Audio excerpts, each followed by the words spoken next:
So what's up guys, I am Parth Nagar.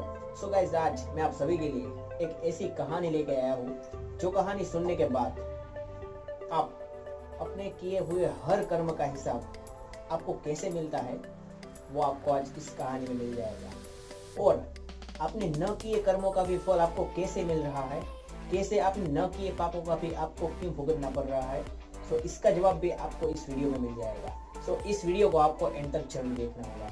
So without wasting any more time, let's continue.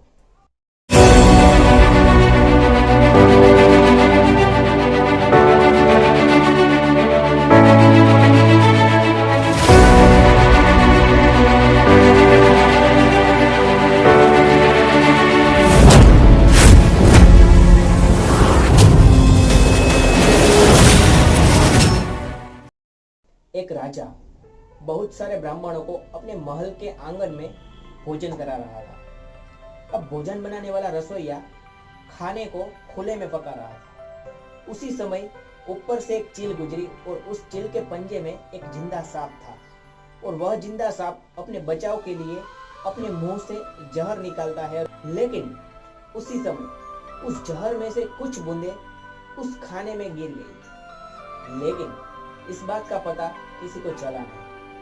अब वह भोजन ब्राह्मणों को दे दिया। अब जब ब्राह्मण ने इस भोजन को खाया कि तुरंत ही सारे ब्राह्मण मर गए। इस बात का पता राजा को चला। राजा बहुत दुखी हुआ, वह बहुत चिंतित हो गया कि यह किसने किया। राजा ने कहा कि ये ऐसा महापाप मेरे आंगन में ब्रह्म हत्या हुई। अब यह खबर यमलोक में पहुंच गई और यमलोक में यमराज भी चिंतित हो गए कि आखिर इसकी सजा किसको दी जाए। यह जो पाप हुआ है उसकी सजा आखिर किसको दी जाए। यमराज ने कहा कि पहले तो वो राजा जिसको पता ही नहीं था कि खाने में जहर मिला हुआ, दूसरा वो रसोइया जिनको पता ही नहीं था कि खाने में जहर गिर गया, तीसरा वो चील जिनको पता नहीं था कि नीचे खाना पक रहा है, चौथा वो सांप जिसको भी पता नहीं था कि नीचे खाना बन रहा है, वो तो अपने आत्मरक्षण के लिए जहर निकाला। अब यमराज के दरबार में यह बात बहुत दिनों तक चली। अब कुछ दिन बाद उस राजा को मिलने के लिए कुछ ब्राह्मण उसके राज्य में आए, लेकिन उन ब्राह्मणों को महल का पता नहीं था, महल का रास्ता नहीं पता था।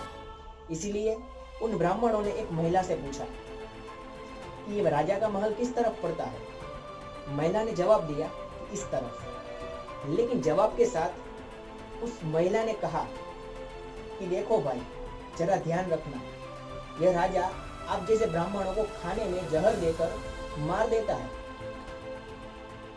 यह बात जैसे ही वो महिला बोली कि तुरंत ही यमराज ने फैसला ले लिया कि इस पाप की सारी सजा इसके खाते में लिखी जाएगी, इस महिला को ही सारी पाप की सजा मिलेगी। तभी यमराज के दूतों ने कहा कि हे प्रभु, ऐसा क्यों? इस महिला ने तो कुछ किया ही नहीं है इस पाप में। तभी यमराज ने कहा कि मुझे पता है, लेकिन जब पृथ्वी पर कोई मनुष्य किसी का बुरा करता है तो उस बुरा करने वाले को बहुत मजा आता है, लेकिन इस पाप में, इस बुरे कार्य में किसी को मजा नहीं आया। न कि वो राजा को मजा आया, न कि वो रसोइया को, ना ही तो वो सांप को, ना ही तो वो चील को, किसी को आनंद नहीं मिला।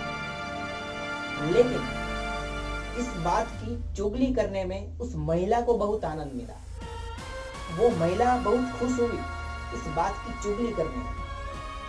इसीलिए इस पाप का सारी सजा उस महिला को दी गई। सो गाइस, यहाँ पर यह कहानी खत्म होती है। सो अब बात आती है इसके बोध की, इसकी सीख की। तो मैं आपको बता दूं कि यह घटना एक सच्ची घटना है। हमारे इतिहास में यह घटना एक दिन बनी हुई है, तब से ते आज तक ऐसे ही होता आ रहा है। जब हम किसी की बुराई की बात हम किसी दूसरे के साथ करते हैं तो वो जो बुराई हुई है उनकी सारी सजा हमको दी जाती है, जिसने चुगली की है उसको। सो वैसे ही गाइस, हमें कभी भी किसी की बुराई की बात, किसी के बुरे पाप की बात हमें दूसरों को नहीं करनी है। हमें दूसरों के साथ उनकी चर्चा ही नहीं करनी है। और हम दूसरों का खराब क्यों बोले? हमने ठेका लेकर रखा है? आखिर क्यों? हमें कुछ इससे मिलता है या थोड़ा सा आनंद मिलता है, लेकिन क्यों? ऐसा आनंद क्यों लिया जाए? सो गाइस, आप भी आगे से ध्यान रखिए कि किसी की बुराई की बात हमें किसी के साथ नहीं करनी। वैसे ही हमने आज तक ऐसे बहुत सारे पाप जो नहीं किए हैं, उनकी सजा हमें मिल रही है। क्यों? क्योंकि हमने इसकी चुगली की है। So thanks for watching this video.